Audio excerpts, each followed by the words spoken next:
Hello friends, मैं अमरेंद्र कुशवाहा अपने इस एजुकेशनल चैनल पर मैं आप सभी का स्वागत करता हूं। आज मैं पुनः अपने इस वीडियो लेक्चर में पैसिव वॉइस का हम लोग स्टडी करेंगे। पैसिव वॉइस कर्मवाच्य एक्सेप्शन, जिसमें हमें सबसे पहले यूजेज लेना है। जो यूज करना है वह है has to, has to, have to, और पास्ट में आता है हैड टू, फ्यूचर में आता है विल हैव टू और शैल हैव टू।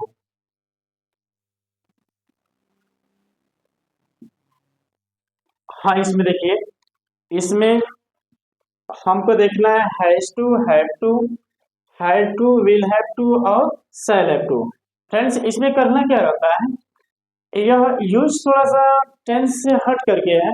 यह हमेशा ऑब्लिगेशन, एक शब्द होता है ऑब्लिगेशन। ऑब्लिगेशन मीन्स होता है मजबूरी। जिस कार्य को हम करना नहीं चाहते हैं लेकिन मुझे करना पड़ता है, उसी के सेंस में कहते हैं कि ऑब्लिगेशन। और ऐसे वाक्यों के अंत में हिंदी में अगर पहचान देखा जाए तो पढ़ता है, पढ़ते हैं, पढ़ती, या जाना है, खाना, इससे करके आता है। हमें पैसिव वॉइस के सीरीज में देखना है। एक्टिव, इसका पैसिव वॉइस आप बनाए हैं लेकिन उस नियम से हट करके है। अगर केयर नहीं किया जाएगा तो 101% मिस्टेक हो सकता है। इसलिए कि हैज हो गया, हैव हो गया, हैड हो गया, विल हैव, शैल हैव, जितने भी हैं हेल्पिंग वर्ब, इनके साथ हमेशा आप भी तेरी देखे हैं, लेकिन ये बस केवल टू लग जाने के कारण यहाँ पर आपको जो कार्य है वो हमेशा V1 में दिखाई देता है। और V1 में दिखाई देने के कारण पुनः आप जो है कि वहां से इसको अलग ही पाएंगे, जिसको एक्सेप्शन के नाम से मेंशन कर दिया गया है। आइए हम एग्जाम्पल को देखते हैं। जैसे मान लीजिए कहा जाए कि मुझे दवा खाना पड़ता है, तो मुझे दवा खाना पड़ता है तो हो जाएगा I have to take medicine, take medicine. ये हमारा जो है कि ये वाक्य हो गया, I have to take medicine. यानी दवा हम लेना तो नहीं चाहते लेकिन लेना ही पड़ता है, क्या करिएगा। तो उसको हम कहते हैं ऑब्लिगेशन, मजबूरी। तो फ्रेंड्स, यहाँ पर अगर ये चीजें आपको समझ में आ गई हो तो आइए उसके बाद से हम इसका रूल बना देते हैं। इसका मैं रूल बना दे रहा हूँ पैसिव वॉइस में। ये तो आपको देखने को मिल ही रहा है। ऐसे मान लीजिए इसका बनेगा तो हो जाएगा ऑब्जेक्ट प्लस हैज या have plus to plus be plus V3 plus by plus subject. ये हमारा हो गया प्रेजेंट परफेक्ट, जो हम देखने के लिए यहाँ पर 101% कन्फर्म वाले थे, उसका ये हो गया। उसके बाद से हैड टू का ले लीजिए, object plus had plus to plus be plus V3 plus by plus subject. ये आपका हो गया। ये will have to, shall have to का देख लीजिए, ऑब्जेक्ट प्लस विल या shall plus to plus be plus V3 plus object. Friends, यहाँ पर आपको कॉमन मैं एक चीज बता दे रहा हूँ जिससे आप कंफर्म हो जाएंगे।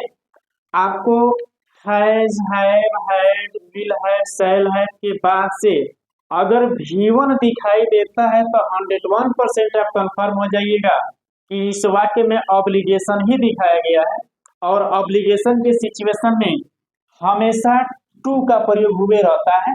जैसे अब हम आपको एग्जांपल दे रहे हैं। इससे मान लीजिए कहा जाए उसे दवा खाना पड़ता है, ही हैज टू। ये बस केवल टू शब्द लग जाने से यहाँ पर आप क्या लिखेंगे, टेक।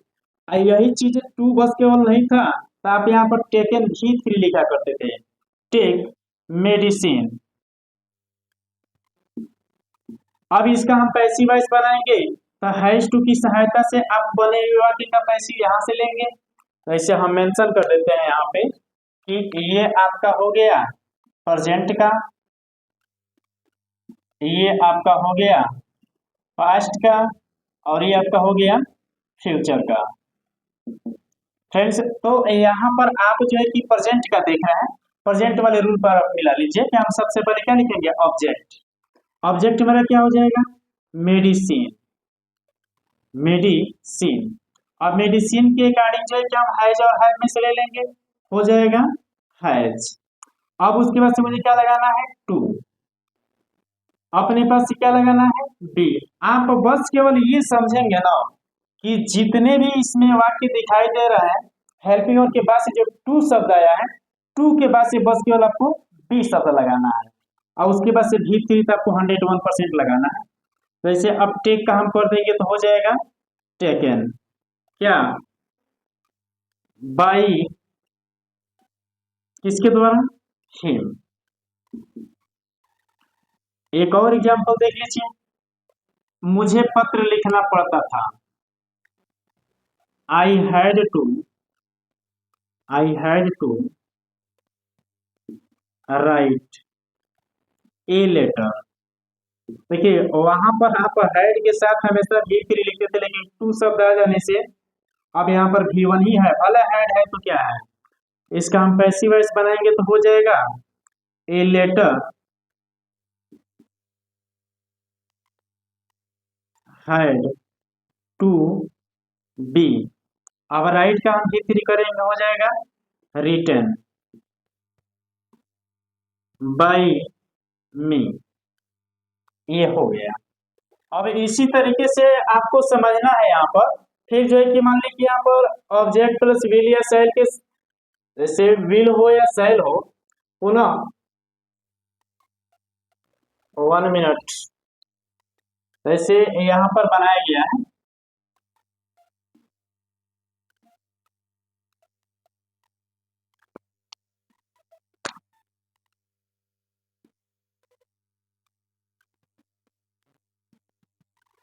हाँ देख लीजिएगा, जैसे यहाँ पर बनाया गया है कि ऑब्जेक्ट प्लस विल या shall plus have plus to.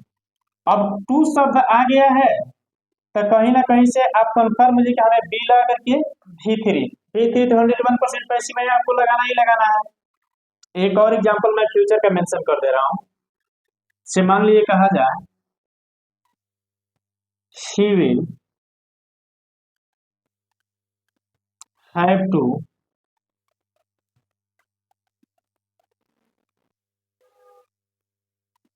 Help them, she will have to help them, उसे उन लोगों की सहायता करना पड़ता होगा। अब इसका जो है कि हम पैसिव वॉइस बनाएंगे तो हम यहाँ पर सबसे पहले दे का, यानी दे का, ऐसे देम है ना, तो देम का हम सब्जेक्टिव केस निकालेंगे तो हो जाएगा दे। अब दे के अकॉर्डिंग हम विल हैव टू, हमें क्या लगाना है, बी। अब उसके बाद से कार्य क्या हुआ है, हेल्प, सहायता करने के भीतरी में करेंगे, हो जाएगा हेल्प बाई। अब ही का ऑब्जेक्टिव केस मेंशन कर लीजिए, हिम। ये आपका हो गया।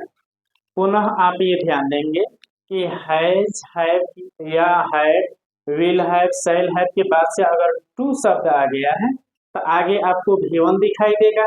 अगर टू शब्द नहीं रहेगा तो आपको भी3 दिखाई देगा। अगर टू शब्द आ जाता है तो उस सिचुएशन में आप इन सब नियम का अनुसरण करेंगे कि टू के बाद से आपको डी शब्द लगाना है। बाकी इसको आप नोट करिए, अपना राय सलाह कमेंट बॉक्स में देते रहिए। आगे इसमें जो है कि अब हमें देखना है, प्रेजेंट में आता है is to, am to, are to, और पास्ट में आता है was to, were to, was to, और ये शब्द होता है वेयर टू। फ्रेंड्स, ये जो शब्द है ना, इससे हमें प्री प्लानिंग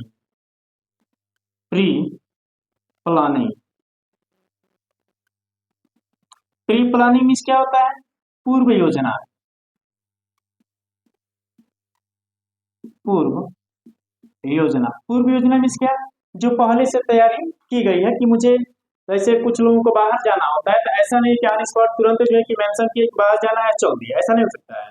पहले से वो डेट निश्चित की जाती है, क्योंकि उनको पेडेस्ट्रियन एज ए पेडेस्ट्रियन के रूप में उनको जाना नहीं रहता है, कहीं ना कहीं गाड़ी के माध्यम से जाना रहता है। तो ऐसे स्थिति में वो डेट फिक्स की जाती है। तो पुनः उसी तरीके से पूर्व योजना मीन्स क्या?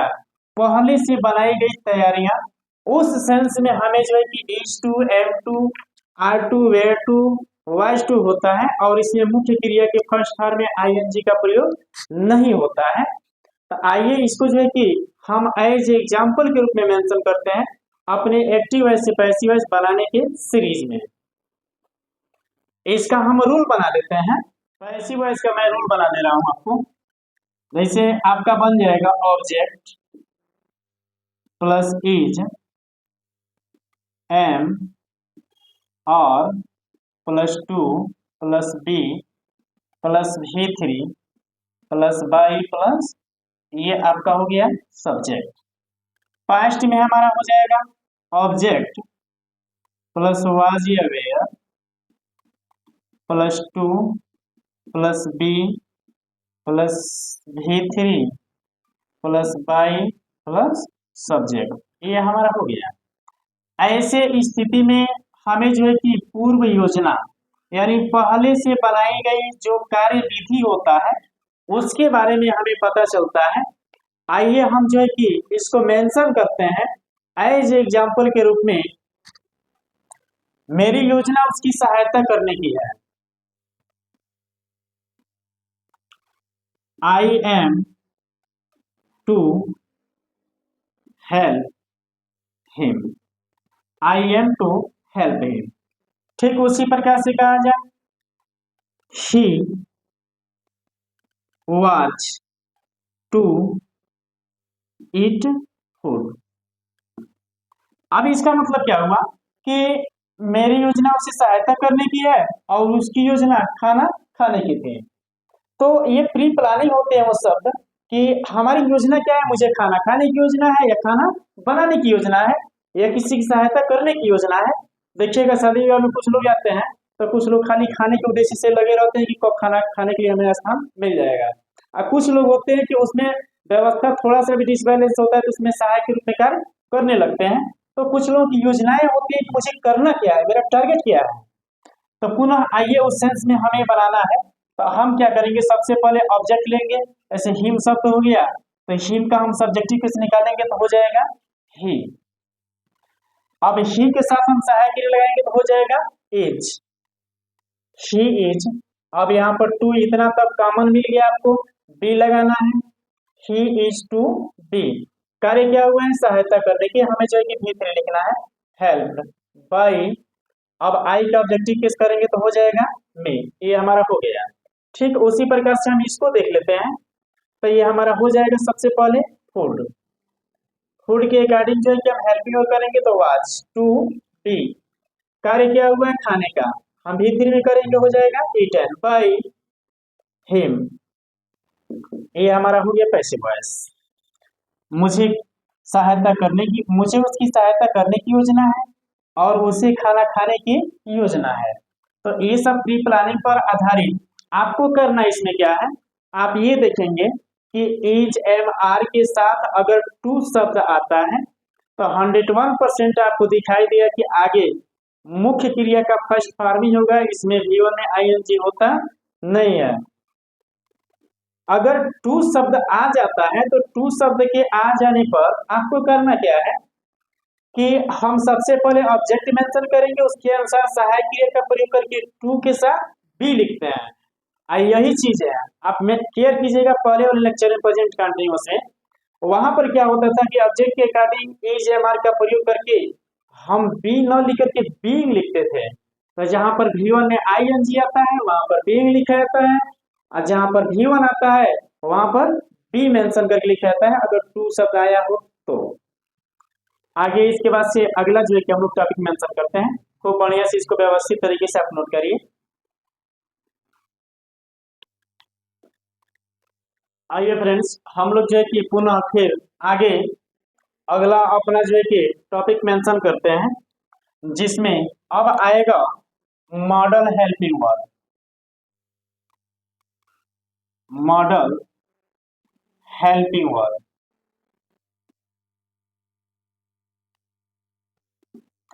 ये चीजें आपको कहीं ना कहीं से 101% नेसेसरी जानकारी में होनी चाहिए कि पूरे इंग्लिश ग्रामर में हेल्पिंग वर्ब मात्र 24 होते हैं। It is divided into two parts, primary and model. इसे प्राइमरी और मॉडल दो भागों में बांटा गया है। प्राइमरी में होता है 11 और मॉडल में होता है 13। तो पुनः प्राइमरी जो होता है वो टेंस में ऑलरेडी आप बना चुके हैं पैसिव वॉइस। अब हमें जो है कि मॉडल में जितने का बनता है उससे मेंशन करना है मॉडल हेल्पिंग वर्ब में। तो ये मॉडल हेल्पिंग वर्ब में आने वाले हेल्पिंग वर्ब आपके होंगे verb, will, would, shall, should,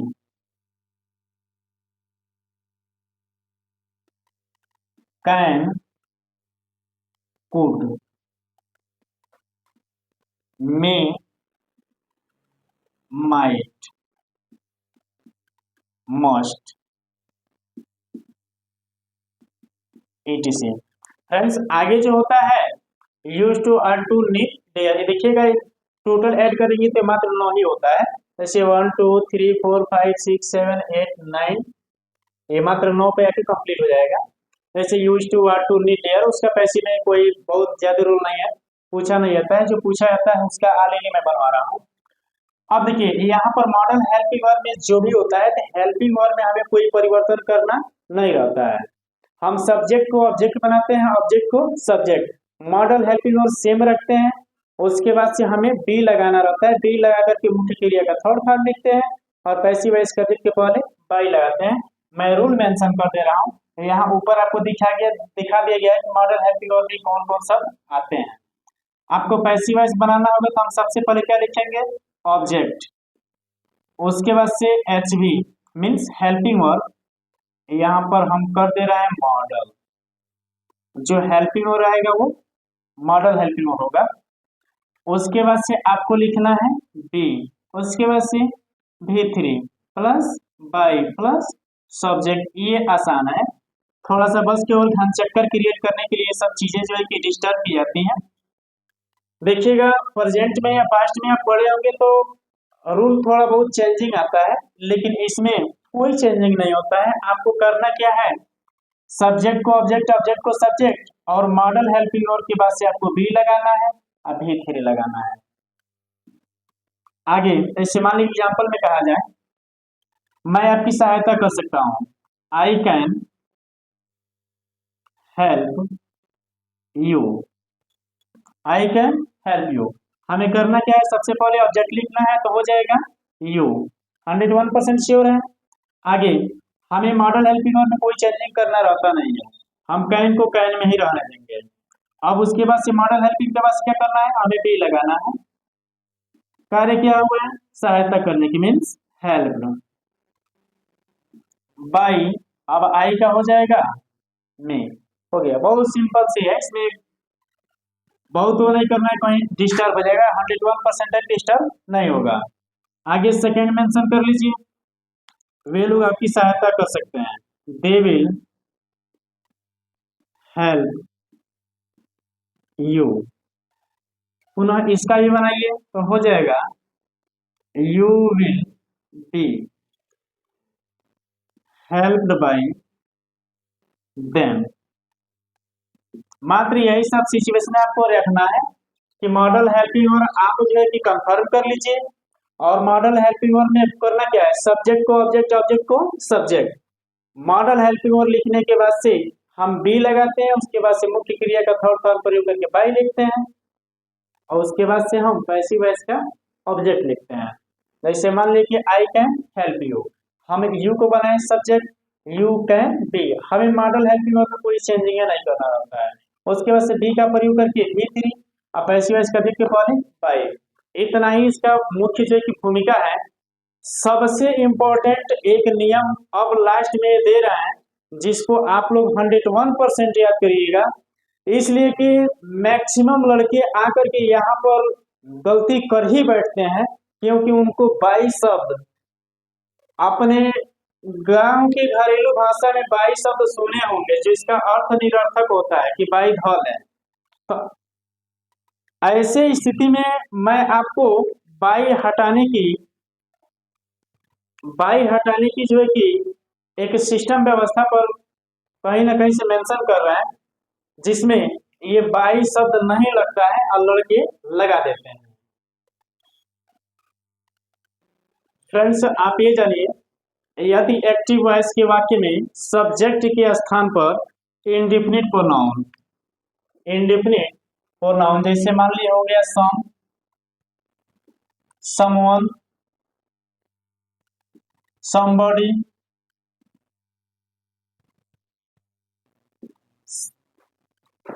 some people,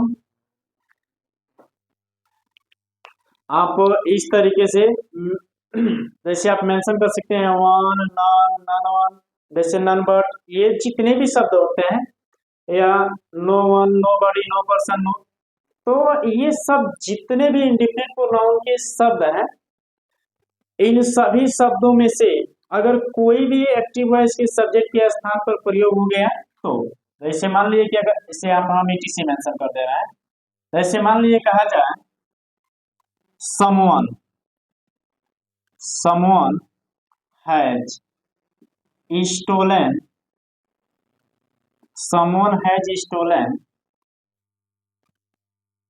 my watch,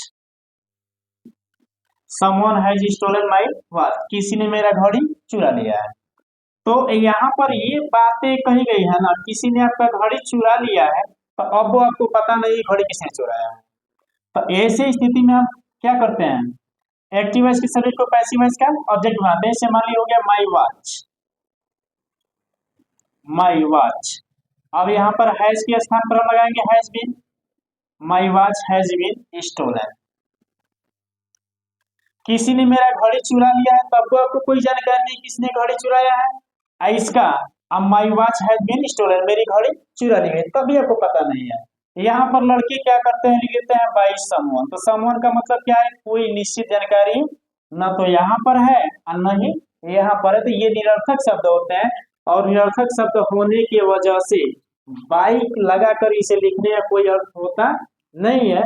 इसलिए यहाँ पर जो है कि हम बाई शब्द नहीं लगाते हैं और न ही इंडेफिनिट प्रोनाउन को हम पैसिव वॉइस का ऑब्जेक्ट बनाते हैं।